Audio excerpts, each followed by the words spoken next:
Hey, welcome back to Life on the Wrist. Hope you're doing well. Today I thought we would continue our series on different types of watch movements and discuss the manual wind watch movement. But before we get into that, don't forget that we are doing a watch giveaway. Just wanted to remind you, we have a video. I'll put the video link in the description. All you have to do is enter three very simple steps and you can be the proud owner of a Swatch System 51 watch. It's completely new in the box. So check out the video so that you can enter, and we'll be doing the drawing at the beginning of next month. So stay tuned for that. And if you haven't already, please like this video and subscribe to our channel. It really does help us out. So I'm continuing on. This is the second part of our journey through the different types of watch movements, or three main watch movements, and we're discussing the manual wind movement. As stated in that video, the manual wind watch is a movement that requires you to wind the crown of the watch in order to tighten the mainspring, and as that mainspring releases and loosens, the energy from that mainspring is transferred into the components of the watch in order to power the watch itself. This kind of creates a really nice connection with you because you have to wind the watch every day in order to maintain the power in the watch. These types of movements date all the way back to the 16th century in pocket watches, and then obviously the first wristwatch. You also found manual wind movements within clocks. There were a lot of, as you may know, there were clocks, and there still are clocks, where you have a key and you put it into the clock in order to wind the movement inside of the watch. There were also pocket watches that had that type of mechanism where you had to insert a key into the movement in the back of the watch in order to wind the watch so that it would keep time. I think manual wind movements are really beautiful. You can have really amazing finishing on it, and if you have a case back, which has become very popular nowadays in order for the wearer to be able to see what the watch movement is, you can really almost wear the watch on reverse so that you can see the movement as opposed to looking at the time. And there's some really funny pictures on Instagram of people doing that, because who wouldn't want to look at beautiful movements from A. Lange & Söhne or Patek Philippe or any other really high-end watch manufacturer. So some of the pros that I think come with manual wind watch movements is, the first is, if you have a fascination with movements, you can really create a connection with that watch because you can start researching, what is the power reserve of the movement, figuring out how the drivetrains work within that specific model. And that kind of helps you, one, create a really cool connection with the watch and kind of feeds your fascination, but two, you're actually learning a lot more about our hobby, the hobby of horology, and educating yourself more about watches, and that can really move you in interesting directions when you're collecting watches or thinking about purchasing new watches. So I think manual wind movements can really educate you really well. Not saying other movements can't, but it probably has the fastest track to educating yourself on different types of watch movements.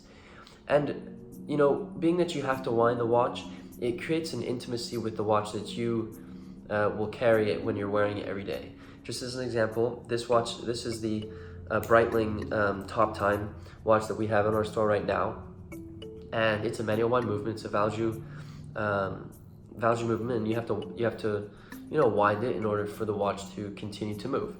Now, perhaps I don't think about this on a day-to-day or hour-to-hour basis, but when you stop and kind of pause and think about the fact that you've now transferred mechanical energy from your kinetic energy from your hand into the watch in order to create mechanical energy, and that's what's keeping time for you in the day.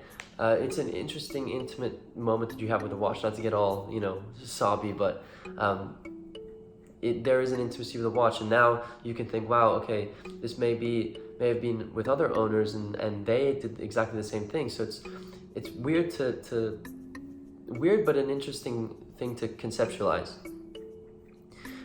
Like I was speaking about before, oftentimes manual wind watches have display case backs, so you can see the watch, you can wind it, you can see what your energy, where your energy is going within the watch, and how it drives the entire movement of the watch that regulates the time.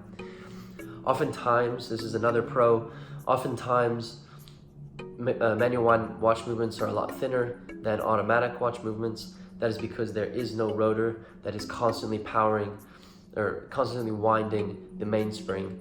So the movements are often a lot thinner and a lot more lightweight because you don't have that additional component attached to the watch itself.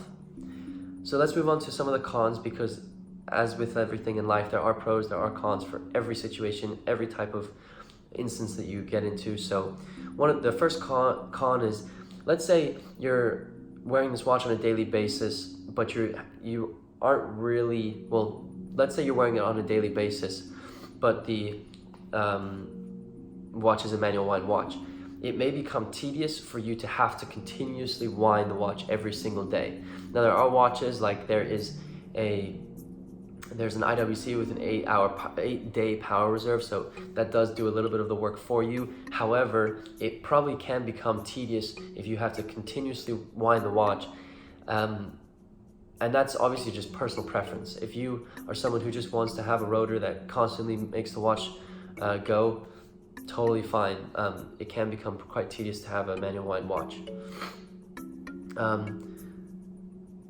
Also, another con is that if you're consistently having to wind a manual wind watch, just by nature of the fact that it's a daily activity and there's oils on the skin of your hands, you can't really do anything about that.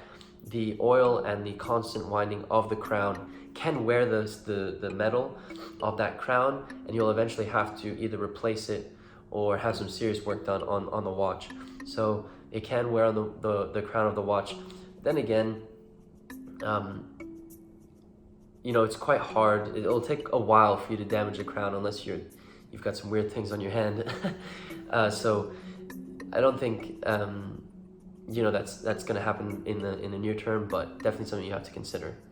Another con is that if you have to continuously wind the watch and you don't know everything about winding a watch, you can oftentimes overwind the mainspring, which wears on the mainspring a lot more and will cause the mainspring to break if you are consistently overwinding the watch.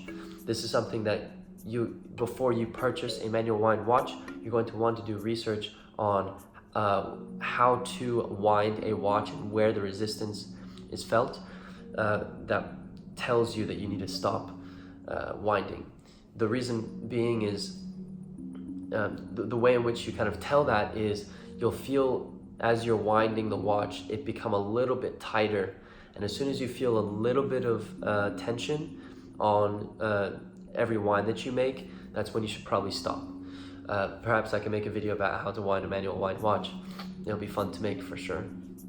So I hope this helps give you some explaining the manual wind watch movement, giving you some pros and cons of it, and I hope that it helps inform you just if you're researching watches or if you're trying to decide what type of watch movement to purchase.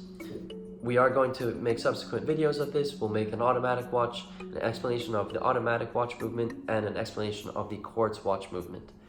Stay tuned for those. They'll probably come out in the next couple weeks.